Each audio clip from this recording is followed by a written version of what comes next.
Hello friends, नमस्कार। Welcome back my channel talent teacher job में। प्रियंका स्वागत करती हूँ आप सभी का आपके अपने चैनल टैलेंट टीचर जॉब में। दोस्तों, आज हम बीएड प्रथम वर्ष तृतीय प्रश्न पत्र समसामयिक भारत में शिक्षा के विषय में पढ़ेंगे और ये है आपका लेक्चर नंबर 31। तो चलिए देखते हैं। क्वेश्चन है, वर्धा शिक्षा योजना के संप्रत्यय की व्याख्या कीजिए। ये आपके डीडी यूनिवर्सिटी 2007, सिद्धार्थ यूनिवर्सिटी 2016 में पूछा हुआ क्वेश्चन है। या वर्धा शिक्षा योजना की प्रमुख विशेषताओं की विवेचना कीजिए। इसकी असफलता के उत्तरदायी कारकों की विवेचना कीजिए। दोस्तों, ये सिद्धार्थ यूनिवर्सिटी 2019, डीडी यूनिवर्सिटी 2008, 2013, 2017 में पूछा हुआ क्वेश्चन है। और इसी तरह का एक क्वेश्चन और है, वर्धा शिक्षा योजना की प्रमुख उद्देश्य एवं विशेषताएं क्या हैं। तो इसके मुख्य उद्देश्य और विशेषताओं के विषय में बताना है। यह आपके डीडी यूनिवर्सिटी 2019 में पूछा हुआ क्वेश्चन है। तो चलिए देखते हैं। उत्तर है बेसिक, बुनियादी या वर्धा शिक्षा योजना। तो दोस्तों, इसे हम बेसिक शिक्षा के नाम से भी और बुनियादी शिक्षा और वर्धा शिक्षा योजना के नाम से भी जानते हैं। तो बेसिक और वर्धा एजुकेशन प्लान, महात्मा गांधी की भारतीय शिक्षा को सबसे बड़ी देन बेसिक शिक्षा योजना। तो दोस्तों, यहाँ पर हम देखें, ये जो वर्धा शिक्षा योजना है ये महात्मा गांधी का ही प्लान था, एजुकेशन प्लान था ये उनका। इसके माध्यम से उन्होंने अपने शिक्षा विषय के विचारों को लोगों के सामने रखने का प्रयास किया। तो उनका जो शिक्षा के प्रति अपना विचार था वो इस योजना के माध्यम से लोगों के सामने रखना चाहते थे।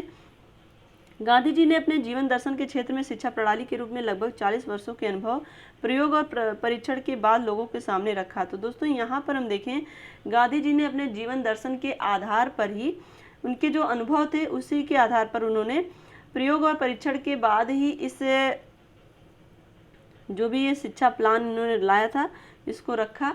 और दोस्तों, अगर हम बात करें तो उस समय जो वर्धा शिक्षा थी तो कहीं ना कहीं गांधी जी उस समय के हिसाब से ये योजना रख रहे थे, क्योंकि उस समय देश पे अंग्रेजों का शासन था। जनता में एक तरह से हम कह सकते हैं कृषि पर आधारित थी पूरी जनता और लोगों के पास व्यवसाय की कमी थी। तो एक तरह से लोगों को शिक्षा भी चाहिए, व्यवसाय भी चाहिए, क्योंकि खाना, एक व्यक्ति जो कि भोजन के बल पर ही जीवित रहता है, लेकिन अगर वो शिक्षा प्राप्त करता है तो वो भोजन कहाँ से पाएगा। कहीं ना कहीं जो गरीबी थी लोगों के यहाँ, उसके लिए वो अपने बच्चों को शिक्षित नहीं कर पा रहे थे। भोजन जुटाने की व्यवस्था उनके पास नहीं थी, तो वो शिक्षा कहाँ से देते। तो इसलिए गांधी जी ने ये प्रोग्राम बनाया कि इस योजना के माध्यम से वो बालकों को शिक्षित भी करेंगे, साथ ही साथ उन्हें कुछ न कुछ व्यावसायिक शिक्षा भी देंगे, जिससे वो अपने व्यवसाय के साथ साथ शिक्षा भी प्राप्त कर सके। तो दोस्तों, ये उनका एक योजना थी। आगे हम देखते हैं। गांधी जी ने अपने जीवन दर्शन के क्षेत्र में शिक्षा प्रणाली के रूप में लगभग 40 वर्षों के अनुभव, प्रयोग और परीक्षण के बाद लोगों के सामने रखा। और डॉक्टर माथुर के अनुसार यह शिक्षा राष्ट्रीय सभ्यता, संस्कृति एवं शिक्षा संगठन के आधार के रूप में प्रस्तुत की गई थी। तो दोस्तों, यहाँ पर हम देखिए, जो राष्ट्रीय सभ्यता थी या संस्कृति थी या शिक्षा संगठन के आधार पर ही इसको प्रस्तुत किया गया था। यह शिक्षा सभी भारतीयों को ऐसा आधारभूत ज्ञान प्रदान करने के लिए निर्मित की गई जो अपने वातावरण को बुद्धिमत्ता पूर्वक समझने एवं प्रयोग करने में सहायक हो। तो दोस्तों, ये सभी भारतीयों को ऐसा आधारभूत ज्ञान प्रदान करना चाह रहा था जो कि उसके अनुभव के आधार पर भी हो और साथ ही वो अपनी क्रिया के माध्यम से, अपने कौशल के माध्यम से, अपने व्यवसायिक क्षमता के माध्यम से अपना ज्ञान अर्जन करे। तो यहाँ पर हम देखें, बेसिक शिक्षा योजना की जो बुनियादी शिक्षा योजना या वर्धा शिक्षा योजना के नाम से भी इन्हें हम जानते हैं। तो इसमें कोई संदेह नहीं है कि बेसिक शिक्षा योजना के जो उद्देश्य थे उस समय की आवश्यकताओं के अनुरूप थे। तो दोस्तों, ये बिल्कुल सही है कि क्योंकि उस समय की जो हमारे देश की जो दशा थी, उस समय देश में कहीं ना कहीं अंग्रेजों के माध्यम से लूट मची हुई थी। एक तरह से वो अपने यहाँ के कच्चे माल को महंगे से महंगी वैरायटी बताकर हमारे देश के लोगों से धन वसूल रहे थे। तो यहाँ पर हम देखें, जो उस समय की परिस्थिति थी उसके अनुसार अनेक ऐसे कारण एवं समस्याएं आई जिससे यह शिक्षा प्रणाली व्यापक रूप से ध्यान आकर्षित कर सकी।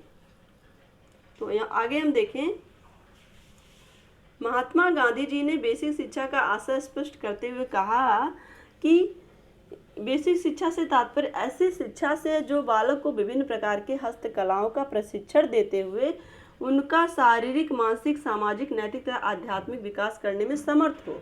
तो दोस्तों यहाँ पर देखिए किस तरह से बेसिक शिक्षा की बात गांधी जी ने बहुत ही अच्छे ढंग से बताई लोगों के बीच। चूँकि अशिक्षा भी थी तो लोगों के लिए किसी भी चीज़ को बहुत ही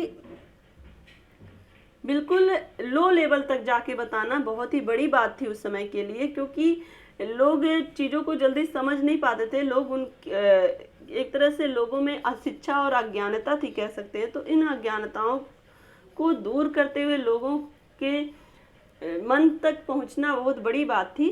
तो यहाँ पर हम देखें जो गांधी जी ने बेसिक शिक्षा के विषय में कहा कि बालक को ऐसी शिक्षा जो बालक को विभिन्न प्रकार के हस्तकलाओं का प्रशिक्षण देते हुए उनका शारीरिक विकास भी करे, मानसिक विकास भी करे, सामाजिक और नैतिक विकास भी करे और साथ ही आध्यात्मिक विकास करने में भी वो शिक्षा समर्थ हो, जिससे देश में समाजवादी समाज की स्थापना कर नगर और ग्रामीण दोनों की जनता को सुखी और समृद्ध बनाया जा सके। तो दोस्तों इस तरह की जो हस्तकला के माध्यम से चाहे वो नगर के निवासी हों या फिर ग्राम वासी हों, तो उन सभी को ये शिक्षा लाभ पहुंचाए और उस लाभ के माध्यम से वो सुख और समृद्धि से जीवन यापन कर सके।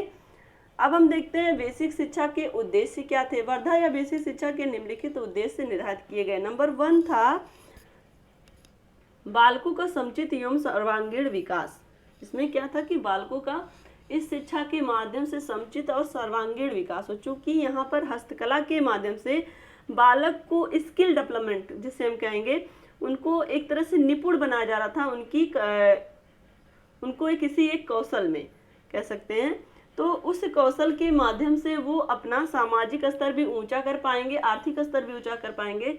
साथ ही जब उनका ये सामाजिक और आर्थिक स्तर ऊंचा होगा तो उनका जो नैतिक विकास भी हो पाएगा। तो यहाँ पर हम देखें इस तरह से उनका सर्वांगीण विकास होने की बात कही जा रही है। बुनियादी शिक्षा का प्रमुख उद्देश्य बालक के शारीरिक, मानसिक, सामाजिक, शैक्षिक एवं आर्थिक विकास करना था। गांधी जी के अनुसार मनुष्य एक शारीरिक प्राणी है, अतः उन्होंने सर्वप्रथम बालक के शारीरिक तथा मानसिक विकास पर बल दिया। तो दोस्तों यहाँ पर हम देखें गांधी जी ने बालक के शारीरिक और मानसिक विकास पर बल दिया। शारीरिक विकास पर इसलिए क्योंकि यहाँ पर हम देखें गांधी जी ने हस्तकला की शिक्षा दी। शिक्षा के माध्यम से हस्तकला में भी निपुणता प्रदान करने की बात कही। तो कहीं ना कहीं जब बालक का हाथ पैर सब कुछ एक तरह से और दिमाग भी चलेगा तो कहीं ना कहीं वो अपने शारीरिक रूप से भी मजबूत होगा और मानसिक रूप से भी मजबूत होगा। अब हम देखें नंबर 2 है नैतिक एवं चारित्रिक विकास। वर्धा शिक्षा योजना का उद्देश्य छात्रों में नैतिक एवं चारित्रिक विकास करना था, क्योंकि शिक्षा जो थी वो निर्भीक होकर केंद्रीय धारा में था। तो दोस्तों यहाँ पर हम आगे देखते हैं नैतिक एवं चारित्रिक विकास करना वर्धा शिक्षा का जो मुख्य उद्देश्य था।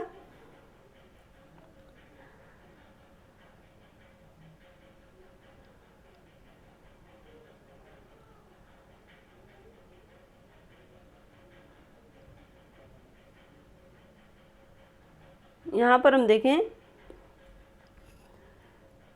जो बालक का नैतिक एवं चारित्रिक विकास, इसमें दूसरी महत्वपूर्ण उद्देश्य क्या था कि बालक का नैतिक एवं चारित्रिक विकास हो और साथ ही क्योंकि शिक्षा जो थी उस उच्च आदर्शों एवं मूल्यों का ज्ञान छात्र को दिया जाता था। इस शिक्षा के माध्यम से जो नैतिक और चारित्रिक विकास के साथ साथ उन्हें उच्च आदर्शों की भी शिक्षा दी जाती थी और मूल्यों की भी शिक्षा दी जाती थी कि किस तरह से। दोस्तों अगर हम गांधी जी की बात करें तो गांधी जी का स्वयं का चरित्र भी ऐसा ही था कि वो अपने चरित्र के माध्यम से भी लोगों को प्रभावित कर रहे थे। वो चाहते तो उस ज़माने में ऐसा नहीं था कि उनके पास पैसे नहीं थे या वो एक वेल मेंटेन पर्सन की तरह नहीं रह सकते थे, लेकिन उस समय जो हमारे देश की दशा थी, जो एक्चुअल में हमारे देश के लिए ज़रूरी था, वो उन्होंने किया। क्योंकि अगर वो अपने आप को वेल मेंटेन होकर के रहते तो वो कहीं ना कहीं जो उस समय दीनहीन या निर्धन लोग थे या अछूत लोग थे, वो उनके संपर्क में नहीं आ पाते। अगर हम शिक्षा की बात करें, एक अच्छे शिक्षक की बात करें, तो एक अच्छा शिक्षक वही होता है जो बच्चों के लेवल तक जाकर उसको शिक्षित करे। अगर आप किसी भी, आपके क्लास में कोई भी बच्चा है, अगर उसको सही से मात्रा नहीं आ रही है तो वो फर्राटे से हिंदी कैसे पढ़ सकता है? तो सबसे पहले उसे हमें मात्रा का ज्ञान देना पड़ेगा। तो सेम यही कंडीशन थी। गांधी जी ने अपने अनुभव और तजुर्बे के आधार पर ही अपने देशवासियों को समझने के लिए अपनी उस वेशभूषा को धारण किया जो वो करते थे। और साथ ही अगर हम बात करें आदर्शों और मूल्यों की, तो उन्होंने वो आदर्श, वो मूल्य स्वयं भी उसका पालन किया, तब जाकर वो एक, जिसे हम कहते हैं, राष्ट्रपिता कहलाए। इसके लिए पाठ्यक्रम में महान पुरुषों और वैज्ञानिकों, अन्वेषकों की जीवनी को पढ़ाया जाता है। दोस्तों यहाँ पर हम देखें, जो एक तरह से दूसरा जो उद्देश्य था वर्धा शिक्षा का, उसमें था नैतिक एवं चारित्रिक विकास। तो बालकों के नैतिक और चारित्रिक विकास के लिए बालकों को उनके पाठ्यक्रम में महान पुरुषों, वैज्ञानिकों, अन्वेषकों की जीवनी उन्हें पढ़ाई जाती थी। किस तरह से जो महान हुए हैं, कोई बचपन से तो महान होता नहीं। अगर हम बात करें APJ अब्दुल कलाम के जीवन से, तो वो भी तो एक महान पुरुष हैं। अगर उनके जीवन से हम देखें तो एक 0 लेवल का बच्चा किस तरह से आज पूरी दुनिया में लोग उन्हें जानते हैं, तो एक तरह से जो हमारे देश के लिए एक बहुत ही गौरव की बात है। तो इस तरह से ऐसे लोगों की जीवनी पढ़ाने की बात कही जिससे कि बच्चे, जो बालक हैं, उनका नैतिक और चारित्रिक विकास हो। अब हम देखते हैं नंबर 3 है आपका सर्वोदय समाज की स्थापना। मनुष्य एक सामाजिक प्राणी है, अतः शिक्षा द्वारा मनुष्य का सामाजिक विकास होना चाहिए। गांधी जी के अनुसार शिक्षा इस प्रकार होनी चाहिए कि छात्र अपनी उन्नति व विकास के साथ साथ संपूर्ण समाज की उन्नति हेतु प्रयास करें। तो दोस्तों जब बालक का स्वयं का नैतिक विकास रहेगा, मूल्यों का उसके विकास रहेगा, आदर्श उसके अंदर रहेंगे, उसका संपूर्ण व्यक्तित्व का विकास रहेगा, तो वो जाहिर सी बात है जब एक अच्छा पर्सन रहेगा तभी वो समाज भी अच्छा बना पाएगा। जब उसके अंदर अच्छाइयाँ रहेंगी तभी वो अच्छाई किसी को दे पाएगा, और जो चीज़ हमारे पास होती है वही हम दूसरों को देते हैं। तो अगर इस तरह का माहौल रहेगा, इस तरह के बच्चे शिक्षा प्राप्त करेंगे, तो कहीं ना कहीं इससे जो हमारा समाज है उसमें भी परिवर्तन आएगा और एक सर्वोदय समाज की स्थापना होगी। अब हम देखते हैं नंबर 4 आर्थिक निर्भरता। वर्धा शिक्षा में हस्त कौशल के माध्यम से भविष्य को सुरक्षित व सक्षम बनाने पर बल दिया गया, क्योंकि रोजगार परक विषयों की सहायता से छात्र आर्थिक रूप से आत्मनिर्भर व संपन्न बन सकते थे। तो दोस्तों यहाँ पर हम देखें आर्थिक निर्भरता। दोस्तों इसके पहले ही हमने बताया कि जो उस समय का माहौल था, कहीं ना कहीं देश में निर्धनता थी। अंग्रेजों की वजह से वो हमारे देश को धीरे धीरे खोखला कर रहे थे, तो उस वजह से लोग कहीं ना कहीं कृषि पर निर्भर थे, और कृषि में कभी अकाल, कभी बाढ़, कभी सूखा, तो इस तरह की जो स्थिति होती है वो उनके लिए पर्याप्त नहीं थी कि उनका जीवन यापन अच्छे ढंग से हो पाए। तो इस वजह से गांधी जी ने हस्तकला के माध्यम से बालकों को शिक्षित किया, और उस शिक्षा के माध्यम से वो अपना धनोपार्जन करके आर्थिक स्थिति भी मजबूत करेंगे, साथ ही वो अपने कौशल का विकास करके भावी जीवन में अपनी जो संपन्नता है उसमें और वृद्धि करेंगे और जीवन को खुशहाल बना पाएंगे। और अगर उनका जीवन खुशहाल होगा तो फिर समाज खुशहाल होगा, समाज खुशहाल होगा तो राष्ट्र और देश भी खुशहाल बनेगा।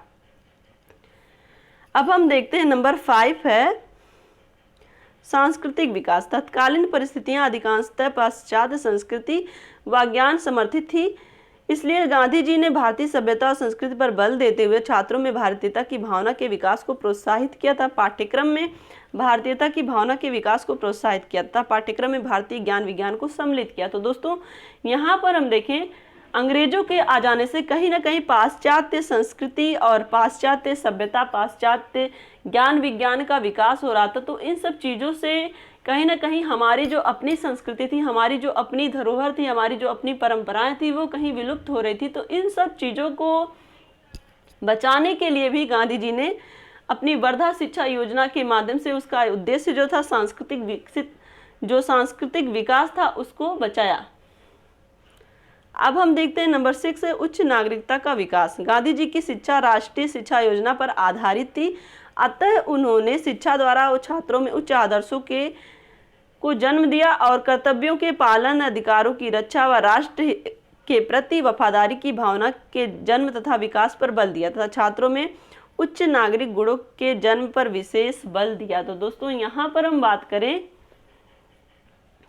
तो गांधी जी ने उच्च नागरिकता का विकास, एक तरह से जो बालक है वो अपने आप को एक नागरिक की तरह, आदर्श नागरिक की तरह व्यवहार करे, जिससे कि उसके अंदर उच्च नागरिकता का विकास हो और वो उच्च नागरिक बनेगा तभी देश के हित के लिए कुछ सोच पाएगा। अब हम देखें आध्यात्मिक विकास। गांधी जी के अनुसार शिक्षा से मेरा तात्पर्य बालक के शरीर, मन और आत्मा के सर्वोत्कृष्ट विकास से है। तो दोस्तों गांधी जी की ये परिभाषा शिक्षा के लिए बहुत ही ज़्यादा पॉपुलर है कि गांधी जी ने कहा था कि शिक्षा से मेरा तात्पर्य बालक के शरीर, मन और आत्मा के सर्वोत्कृष्ट विकास से है। केवल शिक्षा से तात्पर्य उनका बालक की जीविकोपार्जन और बालक का जो मन, मस्तिष्क और व्यक्तित्व का विकास नहीं, बल्कि उसका संपूर्ण विकास, जिसमें आपके मन, आत्मा और उसके व्यक्तित्व सब कुछ निहित हैं। अतः स्पष्ट है कि गांधी जी के शिक्षा में केवल एक धर्म के संपर्क नहीं थे, अपितु धर्मनिरपेक्ष व सर्वधर्म समभाव की नीति द्वारा उन्होंने आध्यात्मिकता पर बल दिया। तो दोस्तों यहाँ पर हम देखें गांधी जी की जो शिक्षा व्यवस्था थी, वर्धा शिक्षा योजना के माध्यम से उन्होंने धर्मनिरपेक्ष राष्ट्र को स्थापित करने की कोशिश की। कहीं ना कहीं जो हमारा देश अंग्रेजों ने एक तरह से फूट डालो राज करो वाली जो नीति अपनाई थी, उसको उन्होंने तोड़ने का प्रयास किया अपनी इस शिक्षा योजना के माध्यम से। अब हम देखें व्यावसायिक शिक्षा, नंबर 8 है जो उनका वर्धा शिक्षा का उद्देश्य था, उसमें नंबर 8 पॉइंट क्या है कि व्यावसायिक शिक्षा। गांधी जी भारत की वास्तविक आर्थिक दशा से परिचित थे। तो दोस्तों क्योंकि वो भारत के निम्न वर्ग तक पहुंच चुके थे अपने व्यक्तित्व के माध्यम से कह सकते हैं, क्योंकि उस समय जो उनका व्यक्तित्व था वो चाहते तो अपने आप को वेल मेंटेन रख सकते थे, लेकिन उन्होंने लोगों की इच्छाओं, लोगों की ज़रूरतों, लोगों के मन को भांपने के लिए कह सकते हैं अपने उस पोशाक को धारण किया जो कोई भी अमीर गरीब उन्हें पसंद करता था। और यहाँ पर हम देखें उन्होंने पाठ्यक्रम में व्यावसायिक शिक्षा व हस्तकौशल को सम्मिलित किया ताकि छात्र अधिकाधिक मात्रा में उत्पादन कार्य में लगकर अपने मदों पर व्यय कर सके तथा इस शिक्षा द्वारा छात्र अपनी जीविका कमा सके तथा शिक्षकों का भी वेतन भी विद्यालय के लाभ से ही प्राप्त हो सके। दोस्तों यहाँ पर हम देखें हस्तकौशल और व्यावसायिक शिक्षा। तो यहाँ पर हस्तकौशल के माध्यम से जो धन उपार्जन होता था वो कहीं ना कहीं जो वहाँ पे शिक्षक एक तरह से शिक्षा का कार्य कर रहे थे व्यवसाय के रूप में, उससे उनको भी लाभ हो रहा था। तो इस तरह से बालक शिक्षा भी ग्रहण कर रहे थे और अपने भावी जीवन के लिए वो एक कौशल को भी सीख रहे थे कह सकते हैं, और साथ ही उनका जो शारीरिक, मानसिक और चारित्रिक विकास, नैतिक विकास भी हो रहा था। तो दोस्तों आज के लिए बस इतना ही। कमेंट करके हमें ज़रूर बताइएगा कि आपको मेरा ये प्रयास कैसा लगता है, और अगर ये वीडियो आपको अच्छा लगा हो तो एक लाइक करिएगा, अपने दोस्तों के साथ शेयर करिएगा, और अगर आप चैनल पर नए हैं तो प्लीज़ चैनल को सब्सक्राइब करके बेल आइकन बटन को प्रेस कर दीजिएगा, जिससे हमारे सभी वीडियोज़ की नोटिफिकेशन आपको मिल सके। और इसी तरह से आप हमेशा खुद को मोटिवेट करिए, खुद को आगे बढ़ाने की कोशिश करिए, और साथ ही हमेशा पढ़ाई में मन लगाइए और अपना ध्यान रखिए, अपनों का ध्यान रखिए, हमेशा खुश रहने की कोशिश करिए। हमसे जुड़ने के लिए थैंक यू सो मच। जय हिंद।